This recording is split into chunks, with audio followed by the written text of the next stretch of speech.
인류 역사가 여러분 물 흘러가듯 그냥 흘러가는 것 같으시다고 생각되시는 적이 많이 있으시죠? 그래, 그냥 물 흘러가듯 내가 사는 시간도 내 삶도 흘러가는 거지. 우리나라 이 상황도 그냥 물 흘러가듯이 흘러가는 거지. 지금 이러한 위기들도 다 흘러가는 것이지. 누군가 그렇게 얘기한 듯이 이 또한 지나가리라 하고 그냥 체념하듯이 그냥 다 지나갈 일이지. 자, 이렇게 그냥 우리가 생각할 수도 있지만, 그러나 인류 역사는 물이 흘러가듯이 그냥 자연스럽게 그냥 흘러가는 게 결코 아닙니다. 인류 역사는 하나님이 계획하시고 의도하신 대로 그 방향을 따라서 그 속도를 하나님이 주관하고 계시고요. 언제 강물이 어느 속도로 흘러가야 되는지, 어느 시점에서 강물이 조금 꺾어져서 가야 되는지, 이거 다 하나님이 조절하고 계시는 거거든요. 인류 역사의 전체를 그분이 다스리고 계시다고 하는 것. 그 그림 안에서 우리가 오늘의 시대 그리고 우리의 삶을 보게 될 때 우리는 정말 이 하나님의 시야에서 우리들 그리고 우리 세계를 보게 될 수 있을 것입니다. 히브리서와 구약 관계를 조금 생각해 보겠습니다. 히브리서를 혹시 개인적으로 공부해 보신 성도님들이 계시면 한번 이렇게 한번 손을 한번 들어보시겠습니까? 예, 줌이나 유튜브에서 손을 한번 들어보시겠어요? 예. 개인적으로 공부하시거나 혹은 그룹에서 공부하시거나 혹은 여러 번 개인적으로 읽으시거나 그런 경험들을 많은 분들이 가지고 계실 겁니다. 특별히 저는 그 자매님들의 성경 공부에서 뭐 10년, 15년 이상 가끔씩 이 히브리서를 성경 전체를 공부하시는 것을 제가 보아왔는데요. 자매님들이 훨씬 더 많이 잘 아시고 계실 것 같습니다. 히브리서를 우리가 대하고 있다 보면 이 책이 구약의 출애굽기, 레위기 혹은 민수기 내용이 아닌가 하는 느낌을 이제 받으시게 될 거예요. 출애굽기, 레위기, 민수기 내용에는 히브리서에서 발견하고 있는 여러 인물들이 등장하고 있죠.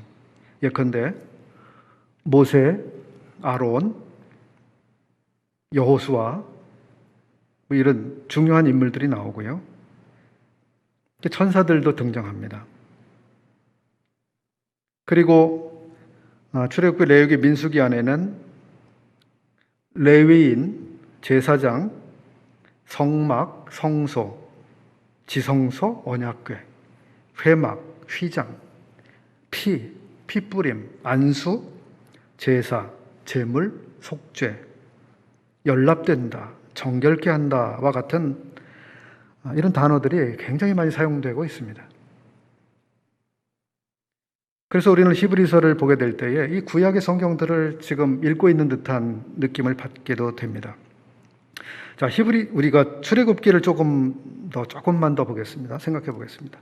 출애굽기에서 우리는 여호와 하나님께서 성막을 지으라고 명령하시는 부분을 봅니다. 나를 위하여 성막을 지으라.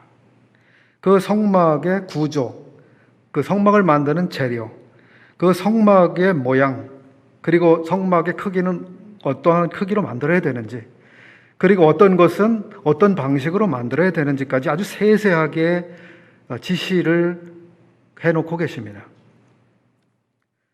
그런데 우리가 히브리서에서 우리가 보게 되면 히브리서에서 하나님이 말씀하신 그 성막이요, 성막의 구조, 또 그 재료, 그 모양, 그 크기, 그리고 때로는 개수, 예를 들어서 30개의 은이라든지 이런 것들을 통해서 우리는 그 출애굽기에서 하나님 지시하셨던 그 구체적인 그 장면들이 사실은 모두 영적인 의미를 담고 있는 것들이었다라고 하는 사실을 히브리서에서 우리가 알게 되죠.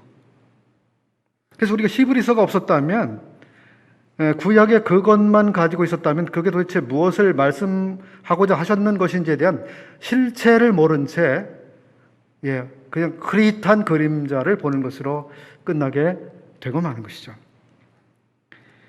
구약의 성도들 가운데 예를 들어서 모세, 아론, 레위 지파 사람들이 성막을 만들었습니다.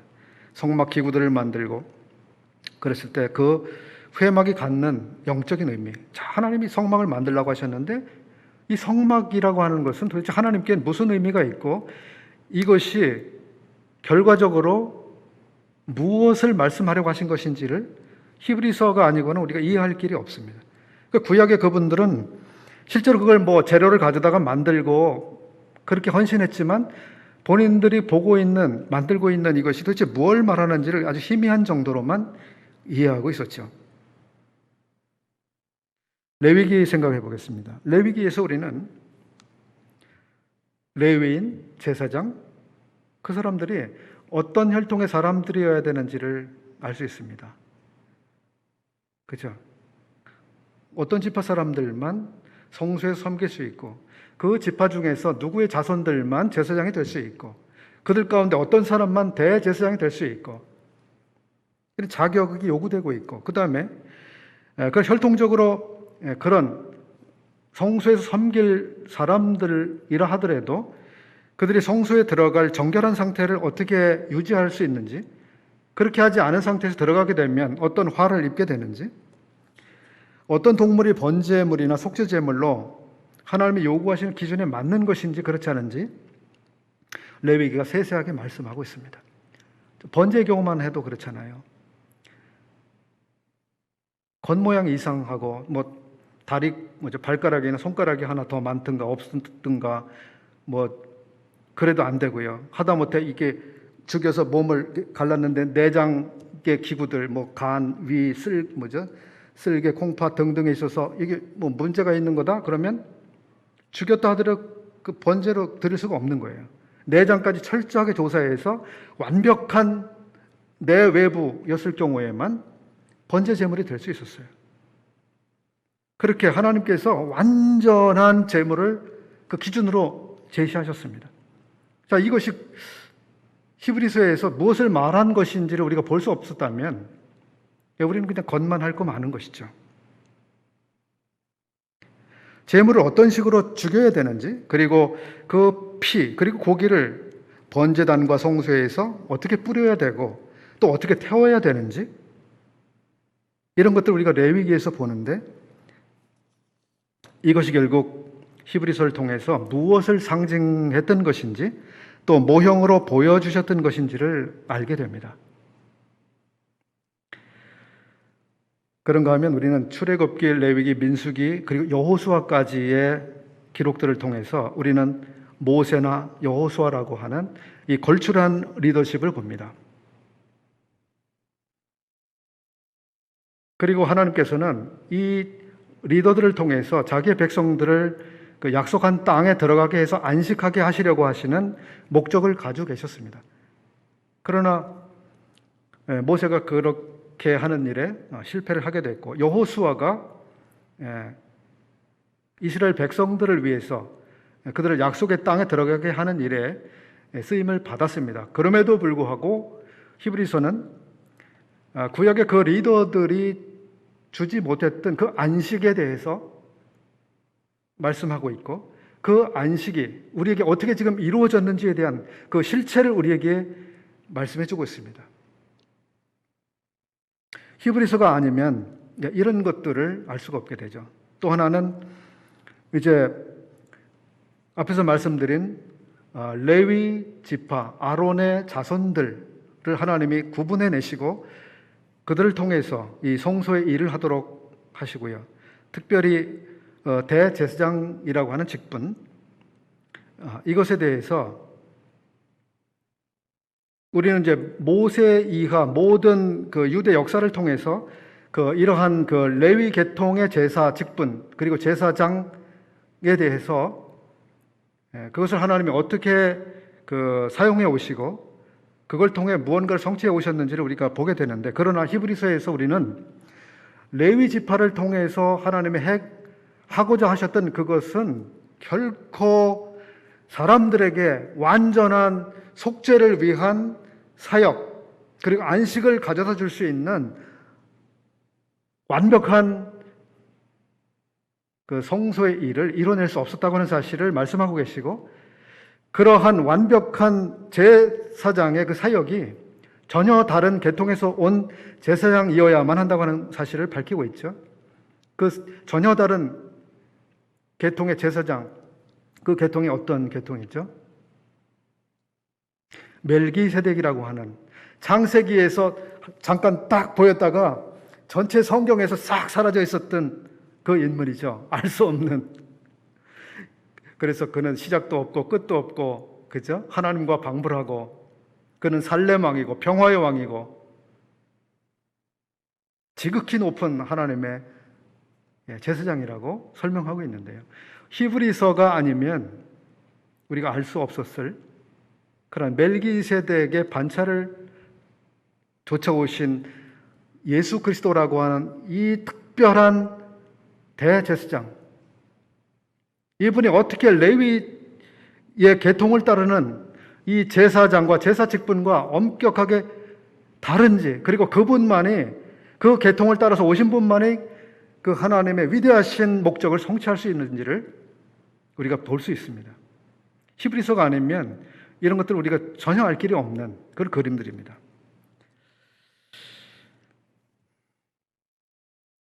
히브리서를 많이 공부하시고 많이 읽으시고 많이 묵상하셨죠. 개인적인 이야기를 잠깐 나누겠습니다. 히브리서에 대한 저의 개인적인 경험. 저 히브리서와 개인적으로 인연이 깊습니다. 맨 처음 히브리서를 접하는 것이 제가 구원받게 되었을 때인데요. 제가 구원받지 못하고 진리를 찾아서, 그리고 하나님을 만나고 싶어서 간절하게 이제 하나님을 찾고, 그러면서도 방황하고 있었던 그때에, 그리고 하나님을 찾아서 막 여기저기 다니다가 엉뚱한 길로 빠져서 정말 3000%, 그래서 엉뚱한 데로 빠진 일이 있습니다. 그러다가 결국 다 포기해버리고 그만둬야 되겠다, 이렇게 포기하는 시점에서 어느 분을 통해서 전도책자를 받았는데, 그 전도책자 안에서 제가 읽었던 그 구절을 제가 읽지 못했다면 저는 아마 생존하지 않았을 것입니다. 그 구절은 한 번 죽는 것은 정하신 것이요 그 후에는 심판이 있으리라고 하는 히브리서의 말씀이었습니다. 히브리서에 그 말씀이 없었다면 저는 죽음을 임의로 결정하는 선택을 했을 겁니다. 그런 제가 그 구절을 읽었을 때 죽는 것은 하나님이 정하신 것이라고 하는 것, 그 죽음은 우연히 오거나 혹은 그냥 노화됐기 때문에 자연적으로 사망에 이르는 것이 아니라 누군가 죽음을 맛보도록, 죽음에 이르도록 누군가 그것을 정해놓은 어떤 그 통제하는, 그리고 법적인 어떤 힘이 강제하고 있기 때문에 개인적으로 그것이 각 개인에게 그 경험을 할 수밖에 없다는 사실을 말씀하고 있는 거죠. 그리고 죽는다고 하는 것은 그렇게 누군가가 정해놓은 사실 때문에 각 사람에게 임하고 있는 것이고, 그리고 거기서 모든 게 끝나는 게 아니다. 그 전에 저는 여러 사상들을 접했는데요.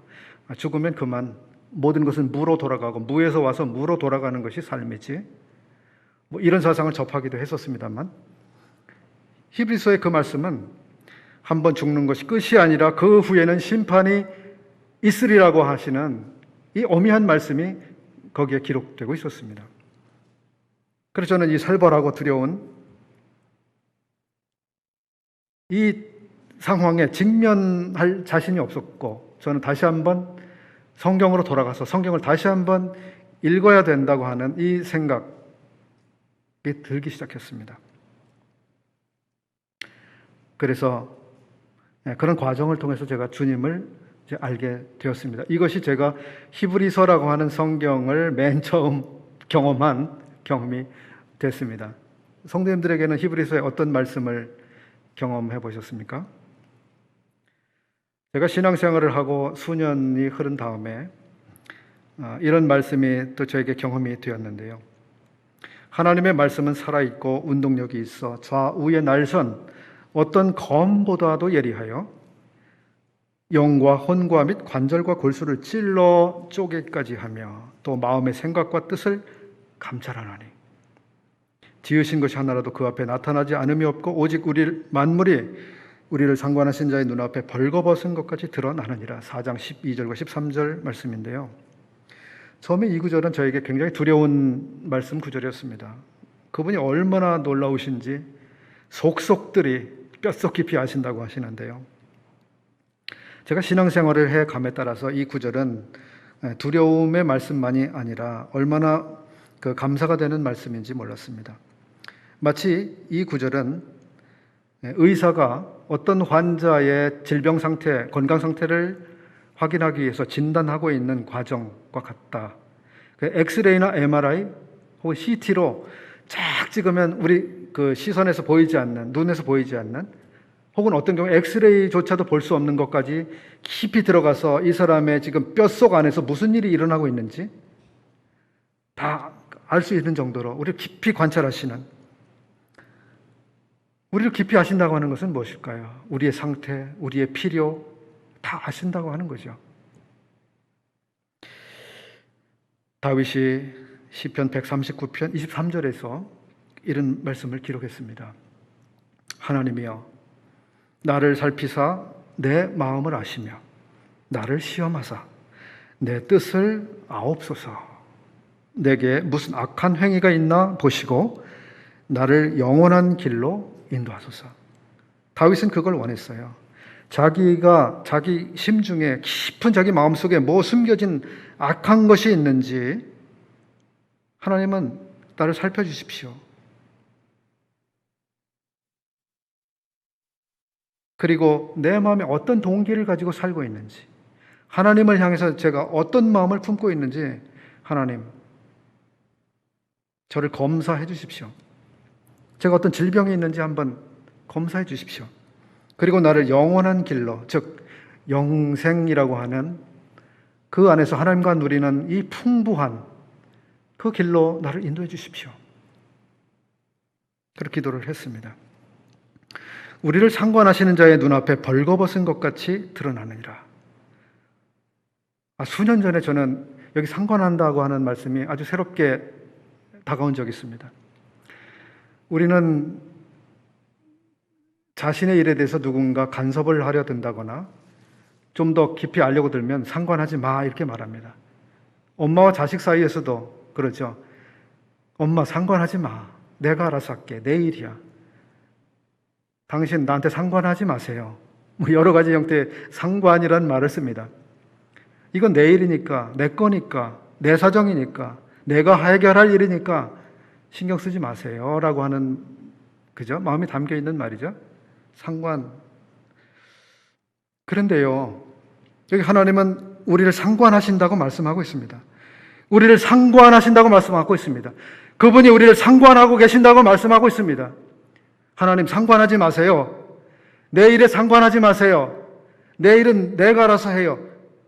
어림도 없습니다. 그는 우리를 상관하세요. 나는 너에게 관심이 있어. 나는 너를 사랑하고 네가 사는 거에 나는 관심이 있어. 나는 네 삶에 정말 관심을 가지고 참여하고 싶고 함께하고 싶어. 이게 하나님의 마음이에요. 우리를 상관하시는 그분의 마음. 우리는 하나님 상관하지 마세요. 이게 죄에 있는 우리 사람들의 마음이죠. 우리를 상관하시는 분, 얼마나 전 좋은 분인지 새삼 생각했던 적이 있습니다.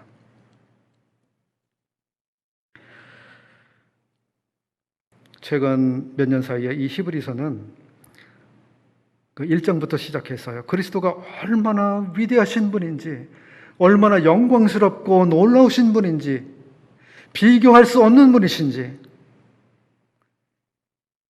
입체적으로 보여주시는 어떤 장엄한 파노라마로 그려지고 있습니다. 정말 이런 분이 어디 계신가? 이렇게 놀라운 분이 어디 계신가? 그분의 위엄, 그분의 영원, 그분의 창조, 그분의 통치. 이 히브리서를 보면 우리가 다 이렇게 보입니다. 그런가 하면 우리 히브리서를 보게 되면 그분이 그렇게 높고 위대하고 영광스러우시고 위엄스러우시지만 그러나 그분은 우리를 그렇게 사랑하시고 동정하시고 아파하시고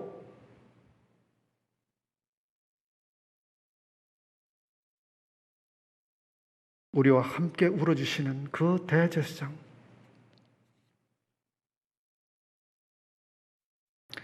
대제사장의 자격에 있어서요, 구약에서는 그것을 명쾌하게 말씀하진 않았습니다. 백성들의 죄를 대신해서 가지고 들어가는데요, 얼마나 마음으로 그 백성들의 죄를 안타까워하고 아파하고 하나님 앞에서 그 연약을 정말 끌어안으면서 그렇게 그런 심정으로 성소에 들어간다고 하는 그런 개념을 구체적으로 설명하지 않으셨는데요, 히브리서는 그 점을 아주 자세하게 탁월하게 말씀하고 있습니다. 그리고 그 대제사장이 우리에게 계신다라고 말씀하고 계십니다. 우리 연약함을 체휼하지 아니하시는 분이 아니요 우리와 같이 시험을 받은 자시되 죄는 없으시다. 체휼한다고 하는 말은 어떤 사람의 입장과 동일한 입장에서 그 방향, 그 위치, 그 상태와 똑같은 입장에서 생각해 주신다고 하는 거예요. 예수님이 아니면 누가 그렇게 합니까?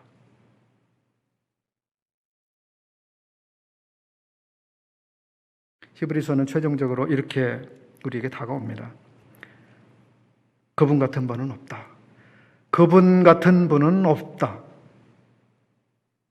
그분 같은 분은 전에도 이후에도 계시지 않는다. 이것이 히브리서 전체를 최종적으로 함축하고 있는 말씀일 거예요. 어떤 분들은 히브리서를 구약의 레위기서라고 말씀하기도 했습니다. 그만큼 레위기에 대한 여러 가지 배경 그리고 구체적인 이야기를 잘 다루고 있는데요, 히브리서의 배경을 조금 말씀을 드려야 될 것 같습니다. 얼마 전까지 우리는 매일 성경 읽기로 에스겔서를 읽었습니다. 우리 성도님들께서도 잘 보셨을 텐데요, 저에게는 이번에 에스겔을 읽으면서 뇌리에 아주 생생히 새겨지는 한 부분이 있습니다. 그것은 여호와의 영광의 임재를 아주 시각적으로 입체적으로 보여주시는 장면, 즉 에스겔서 1장이었습니다. 그분이 영광에 임하게 되셨을 때 그분의 그 영광을 그 영광이 임하시는 그 임재가 그 함께 하시는 과정에서 그분이 정말 그 표현할 수 없는 어떤 그 수레 같은 데 타고 계신 거죠. 바퀴 안에 바퀴가 있고 뭐 불이 막 이렇게 그 타고 있고, 그죠? 감히 이렇게 바라보거나 쳐다볼 수도 없는 아주 그냥 그 어미한 상태, 그런 존재들이 있는데요, 하나님의 영광은 그 영광스러운 것들 위에 그 위에서 계시는 그분의 영광이죠. 에스겔서 말고는 구약에서 이렇게 하나님의 영광스러움을 구체적으로 묘사하는 대목이 저는 기억나지 않습니다. 그런데 제가 또 하나 놀라는 것은 이 에스겔서는 그 에스겔서 1장은 무엇이냐면 하나님의 영광이 예루살렘 성전에 계시다가 이제 성전을 막 떠나 가시려고 하는 그 시대에 기록하신 거예요. 내가 이제 성전을 떠나야 되겠는데 내가 어떤 영광으로 너희들 가운데 있었는지를 다시 한번 기억해 주시기 위해서 그 영광을 보여주시는 그런 장면이죠.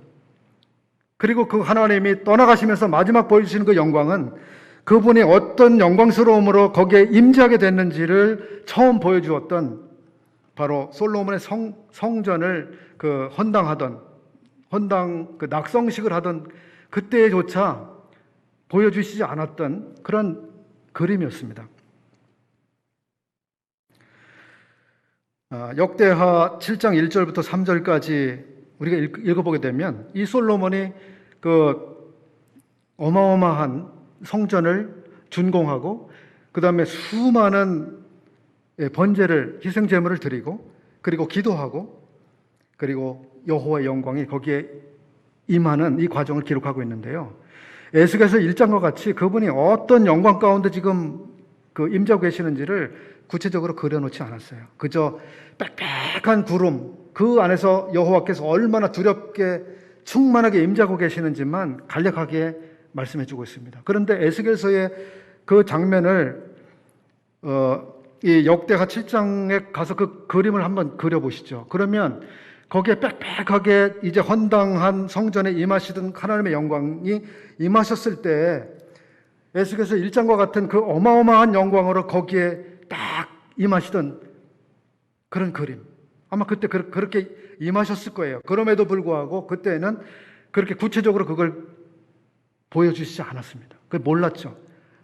근데 여호와의 영광이 이제 성전을 떠나시는 그때에 그걸 보여주고 계시는 거예요. 그리고 에스겔서 8장부터 11장까지 우리가 읽게 되면 더 이상 하나님께서 내가 이 성전에 더 이상 있을 수가 없다. 내가 여기를 떠날 수밖에 없다. 너희가 더 이상 나를 여기에 있을 수 있도록 그렇게 하지 않는다. 나를 그냥 여기서 밀쳐내버리고 있다. 나를 여기서 더 이상 거할 수 없게 나를 완전히 밀쳐내버리고 있다. 하나님이 그런 심정으로 지금 말씀하고 계십니다. 왜냐하면 이스라엘 사람들이 얼마나 여호와 하나님을 우습게 알았습니까? 다른 신들과 똑같이 성전에 우상을 만들어 놓고 똑같이 하나님도 섬기고 우상도 섬기면서 하나님과 우상에 조금도 다를 게 없는 것처럼 하나님을 그렇게 취급하고 그것보다 하나님을 더 모욕되게 한 게 없었어요. 난 여기서 더 이상 살 수 없어. 난 여기를 떠나갈 수밖에 없어.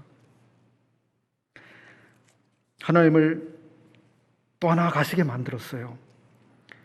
그것이 실제로 그 에스겔서 10장에서 그렇게 그 말씀하고 계시거든요.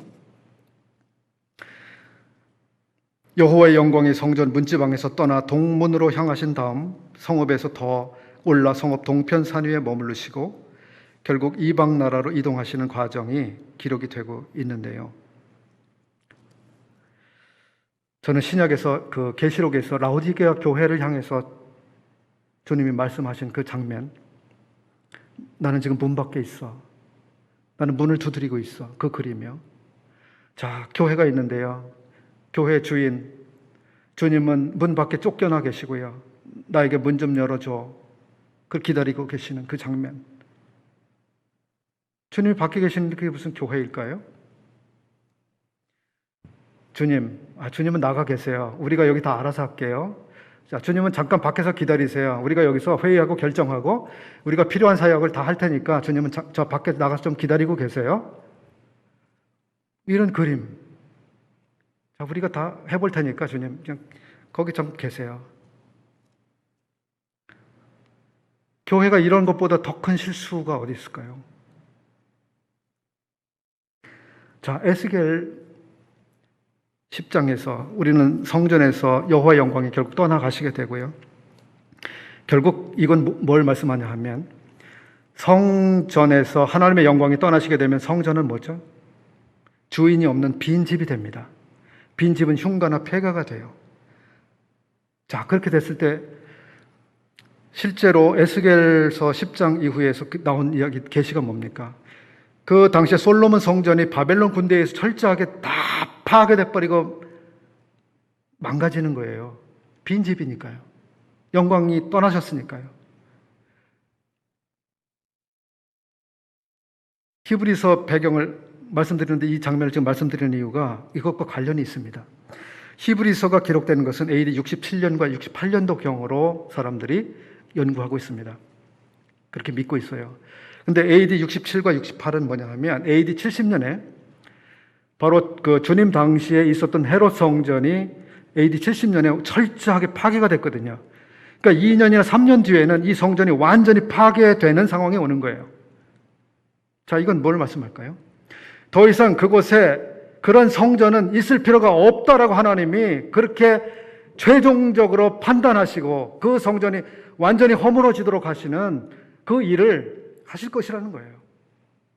이것이 당시에 팔레스타인에 있던 성도들에게 무슨 의미를 가지고 있는 것인가? 그 히브리서는 이제 2, 3년 뒤에 파괴될 그 성전, 그 파괴를 앞두고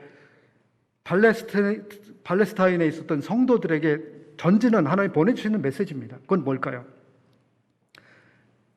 유대교, 제사장, 성전, 거기서 드려지는 제물, 그런 거 아무 가치가 없다. 아무 필요가 없다. 그 껍데기만 남은 것들 더 이상 내가 가만히 내버려 두지 않을 것이다. 철저하게 없애버릴 거다.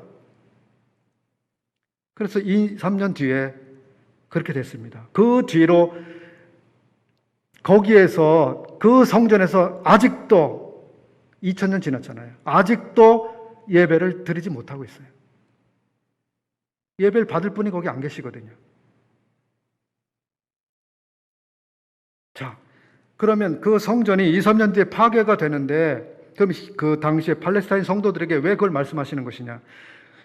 그 당시에 유대교에 있다가 예수 그리스도를 믿고 그리스도인이 된 사람들이 유대교로부터 임하는 어마어마한 핍박을 받고 있었습니다. 그래서 성도들 가운데 어떤 사람들이 유대교로 다시 돌아가야만 돼. 돌아가지 않으면 안 될 것 같아. 라고 하는 이 시험이 막 임하고 있었어요. 어떤 사람들은 정말 배교라고 하는 예수님만 믿어서는 안 될 것 같아.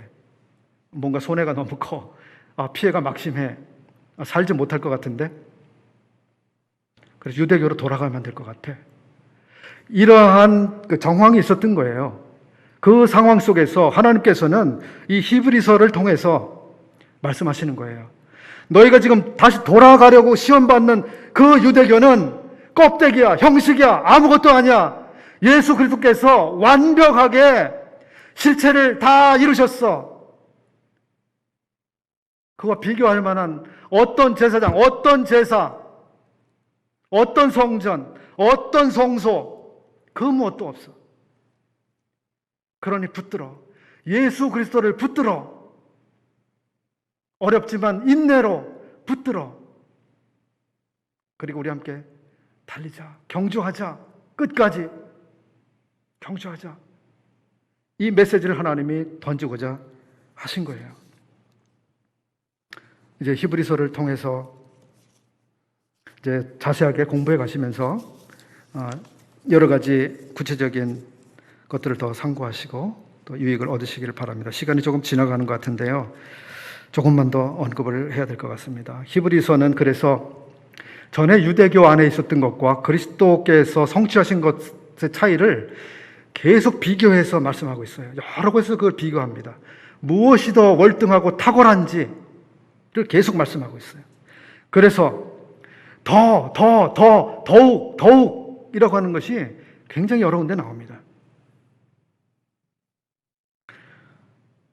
저는 모세보다 더욱 영광을 받을 만한 분이다.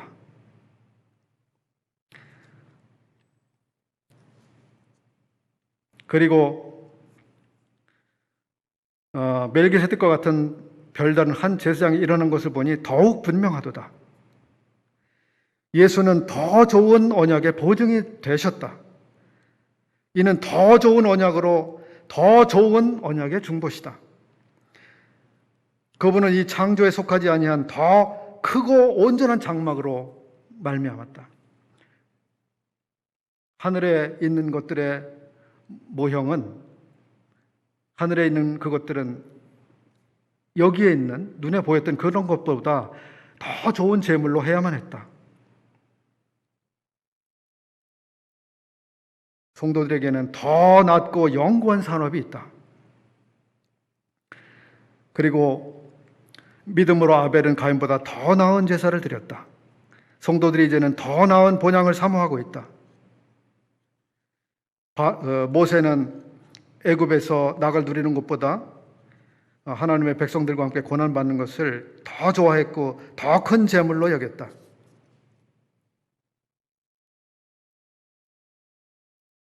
하나님께서 우리를 위하여 더 좋은 것을 예비하셨다.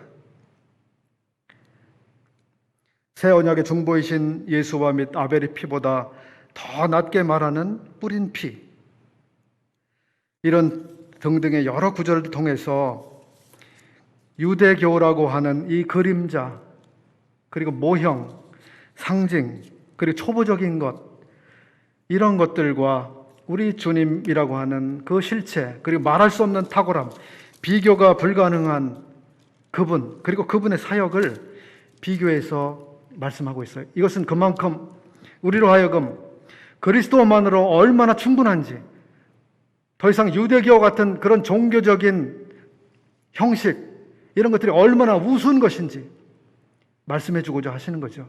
오늘날 우리가 여기서 생각해야 될 것이 무엇입니까? 주님 말고 더 무엇을 우리가 구하고 뭐 더 다른 것을 우리가 추구할 수 있겠습니까?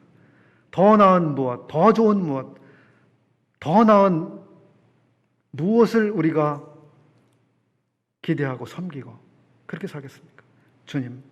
주님만으로 충분합니다. 주님 같은 분은 없습니다. 히브리서를 통해서 우리의 주님께 대한 이런 부분이 더욱 풍성해지고 더 견고해지길 바랍니다. 시간을 조금 넘겨서 죄송합니다. 감사합니다.